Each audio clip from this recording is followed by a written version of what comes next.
Hello, welcome back to Come Hither with Heather. We are in the southern suburbs of Adelaide at a complex, an occult complex. You've got a two-storey house over there, got a single-storey house over here, and behind this complex is an old church. It's been fairly trashed. Others have been here before me and totally destroyed. Now, the two-storey house, I believe, is supposed to be haunted. So this is where we're going to do the investigation, because apparently that's haunted. That's a two-storey house.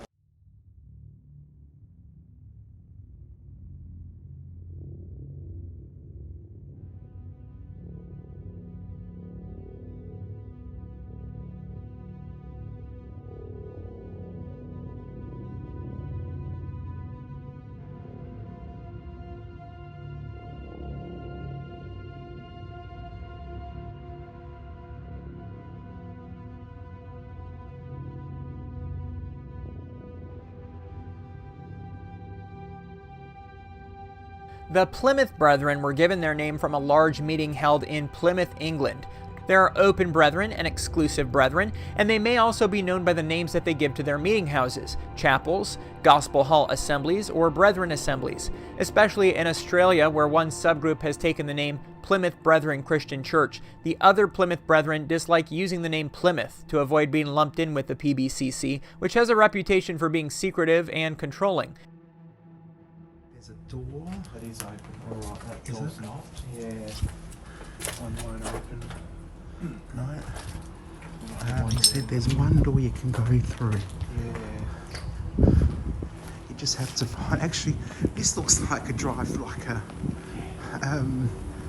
driveway or something. drive-through. Yes, like a hearse, like a crematorium. There's the door. Here's our door, everyone. All right, lights on.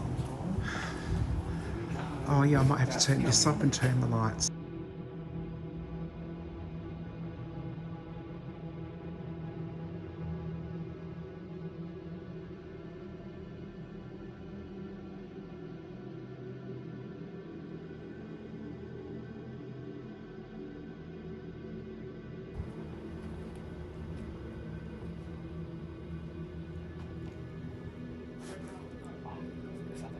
Yes.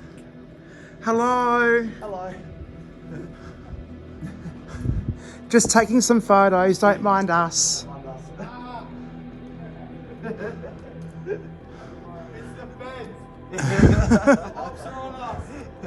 More abandos. You guys do airbags too? No. Fair enough. Yeah. Oh, okay. Cool. Yeah. Yeah, we haven't got inside them. We're about to do a paranormal investigation over there in a minute. Yeah. We're just doing the church first. Yeah. But just be aware that we are on video. This is going up on YouTube, so if you don't want to be seen... Yeah, let us know, yeah. Yeah. Yeah. Yep.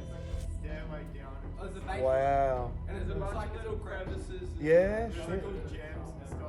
Yeah. Oh, wow. Yeah. Wow, cool. So here we go. Right, we'll just go around the place now. There were a whole heap of chairs here. And there's practically nothing left. Preach, brother, preach. The end of the world's coming. Did you hear that, Heather? I hear it, brother Drew, I hear it. Preach. That's right. Amen. Amen. Drink the Kool-Aid. Oh, I shouldn't say that. Well, that was Jim Jones's cult, did that? Yes, it was. So there you go. These really octagonal. I think it's octagonal. It is. I wonder if the octagon has a significant religious meaning. That's door A.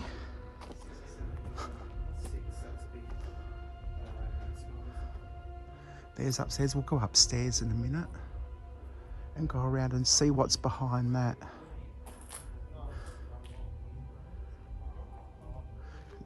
Seats everywhere. This is a huge fucking church, wasn't it? Okay, let's go upstairs. And oh, you watch me do myself a mischief.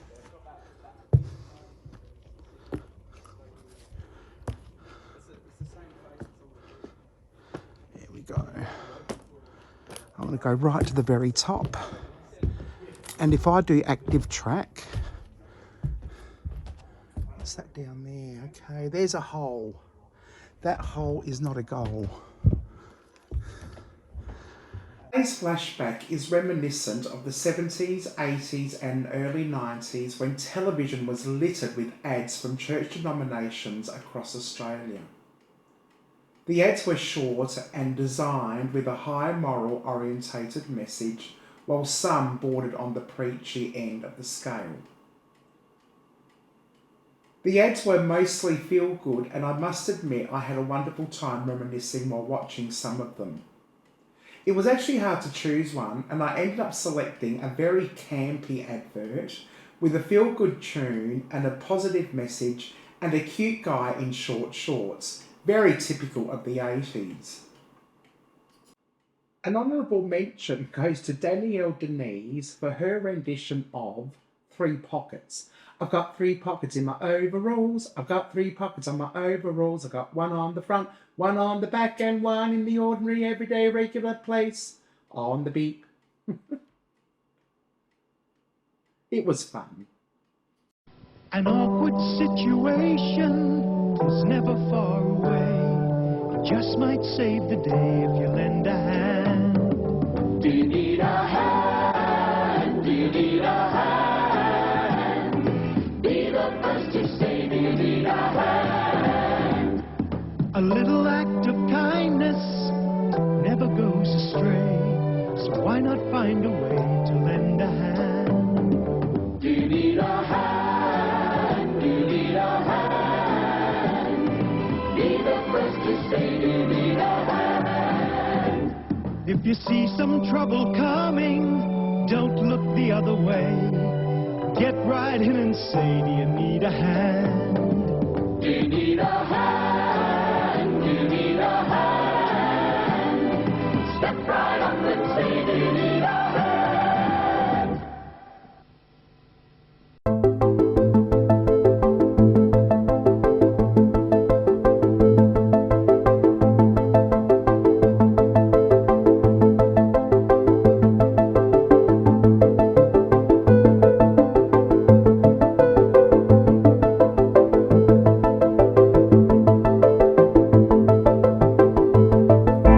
Stage line. Spotlight. Yep. So what I'm going to do is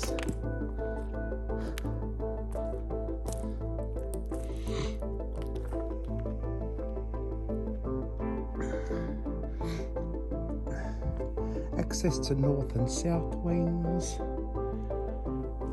southern balcony. Oh.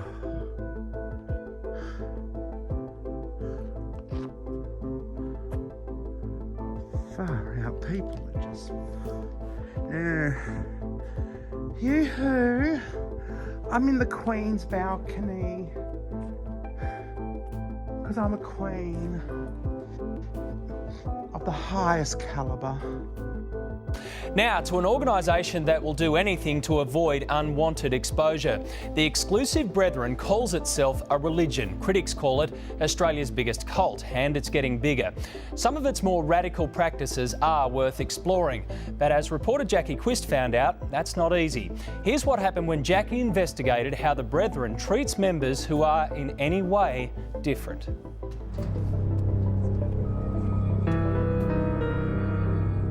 Dare to tangle with the Exclusive Brethren and look out.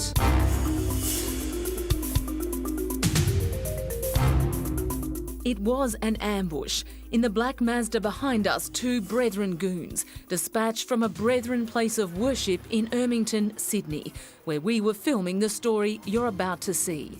the story of this man. It was this exchange that perhaps riled the cult's hierarchy. As we left their auditorium in 2 cars, Brethren goons latched on, following, stalking, intimidating us all the way to the city, tailgating, dogging our every move. For a sect priding itself on Christian behaviour, this was anything but. After a 15-kilometre chase, we needed police help. We pulled up at City Central Police Station. The Brethren took off, but they didn't go far. Across town, our cameraman fared worse. Alone, he was tailed by 4 Brethren in 2 cars. Mitch in the black 4-wheel drive, the Brethren centimetres away. Their second car, a black Subaru, lying in wait. With a sharp U-turn, Mitch tried to escape but was cut off. At City Central, police took our story very seriously. Armed with licence plate details, they scoured the streets for our pursuers. By now, Mitch had hatched a plan to take refuge in Channel 7's secure car park, picking up a security guard who opened the gate, jumping out to prevent the Brethren following. After a 15-kilometre chase, Mitch was safe. At City Central, though, we were not out of the woods. With 1 suspect in custody and the other missing, we thought it was safe to leave. Wrong. Yet more Brethren were casing the police station. Police quick to make more arrests. Proportional to our population is probably one of the biggest exclusive Brethren strongholds in the world. There's 15,000 members here and only 40,000 worldwide. Brethren produced book about Black Saturday, a fundraiser for the CFA. The first thing that I noticed when I opened that book was a full-page endorsement by Prime Minister Kevin Rudd. This was the same man who said, when he was opposition leader, that he believed the Exclusive Brethren were an extremist cult and that they break up families. And here he is endorsing what they're doing. But it's a curious alliance with a sect that bans its flock from voting. Its interest in politics becoming evident in 2004, when the Brethren donated more than $300,000 to Mr Howard's advertising budget. Craig was cut off from everything and everyone he'd ever known. Excommunicated from the church, he lost his parents, 6 siblings, his home, his friends, his job. The really weird thing is knowing that a lot of my, people that I used to know really well are in there. And here am I. But hell hath no fury like Brethren scorned. While outside the Ermington Hall, Craig's father Graham rang from New Zealand, desperate to protect the church. So I'm playing into the hands of the devil and doing the devil's work. All I'm doing is telling the truth, to show exactly what it's like. You say this is a church that is about love and compassion and forgiveness. You turn up here, there's 8-foot-high metal fences with barbed wire around the top, security guards and an intercom system. Going down this way. Right, this is the back of the church. Wow, this is so freaky, isn't it? So what is this? We've got probably toilets in. Oh, there's a kitchen. Yep, here's the kitchen. Interesting cubicles in there. And bathroom. And here we go. There's some chairs.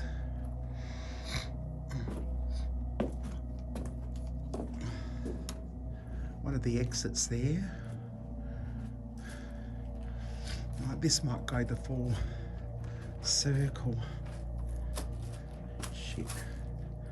Oh, stairs. Right, that's the exit. I've been through this bit.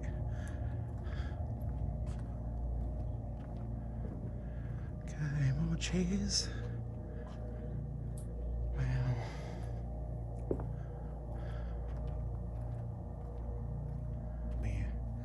This place certainly is trashed.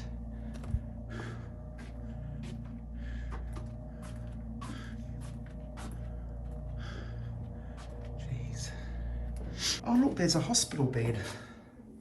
Wow. Check it out.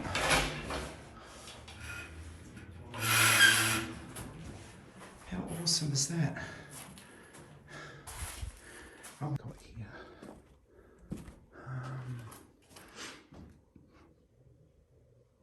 probably officers. These would have been officers, I reckon. Interesting. Oh, another bathroom. Geez, this place has got more bathrooms than Strathmont.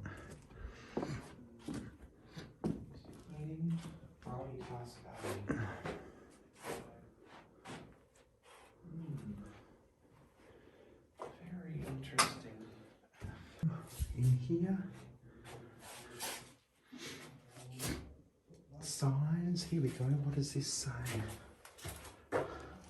Toilet area cleaning. Right.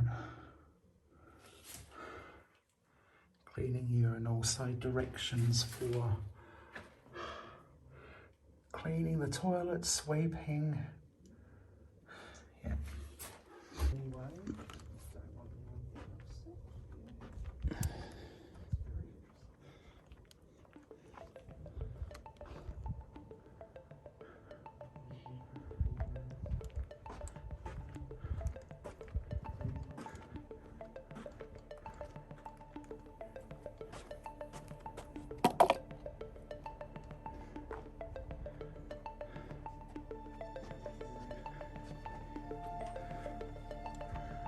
Oh, here we go. Here we go. Here they all are. Stalking Mariachi, Alex, Mix Underground, Steak, Jim's Urbex, Mariachi, and I don't know what that says. Steak and Titty. Somebody crossed it out. That's a bit naughty. Naughty, naughty, naughty. There's an exit sign. I need to come hither with Heather sticker. What's this? Oh, that's oh, that's for the vacuum cleaner.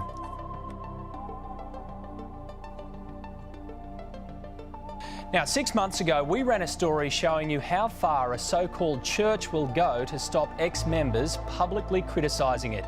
The Exclusive Brethren is a secretive sect on the far right of the religious spectrum.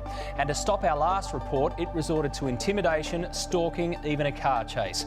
But even the Brethren have to answer to the law. Here's Jackie Quist with the story they didn't want told.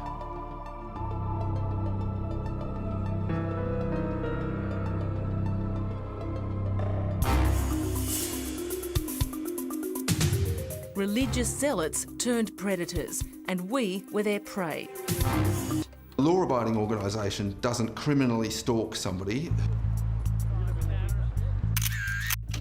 We now know the identity of one Brethren pursuer. He is Lionel Stephen Laming, and he and his accomplice chased us up to the City Central Police Station, where Sergeants Paul Hanna and Greg Cooper came to our rescue. The officers arresting Laming in the passenger seat of his car, close to the police station. The driver had fled. 6 months later, the day of reckoning. Laming's unchristian-like behaviour brought to justice. In the Downing Centre local court, Laming was found guilty of intimidating us, convicted and placed on a 12-month good behaviour bond. He pleaded guilty to failing to disclose the driver's identity, again convicted, but with no further penalty. A miserable result for Laming, despite the efforts of his $12,000 a day barrister, Winston Terracini. Please don't try to intimidate me with that camera. What would the Brethren hierarchy think of this conviction? Oh, they'd be furious. They'd be devastated. They like to avoid detection and avoid public humiliation, and that's what this is for them. Little wonder New South Wales Lisa Roe Valley residents like Kay Watts objected to the Brethren snapping up tracts of land in their neighbourhood. It's gone to now an 800-person meeting hall. It's a gigantic building about the size of an aeroplane hangar. Across the country, halls, mega churches and schools are popping up. In Canberra, South Australia, across Tasmania. Gaining momentum in Queensland, a force in Western Australia. In Victoria, Brethren families in at least 26 locations across the state. Its biggest numbers by far in New South Wales. Funds. There's a lot more money amongst the Brethren than what there was in the past. That's no deterrent. We'll continue to expose the truth behind the barbed wire, the formidable walls. The damage that they do to their members, the control that they have over their lives, and the intimidation and reckless disregard for the psychological health of their members and people who've left needs to be scrutinised, needs to be brought out in the open.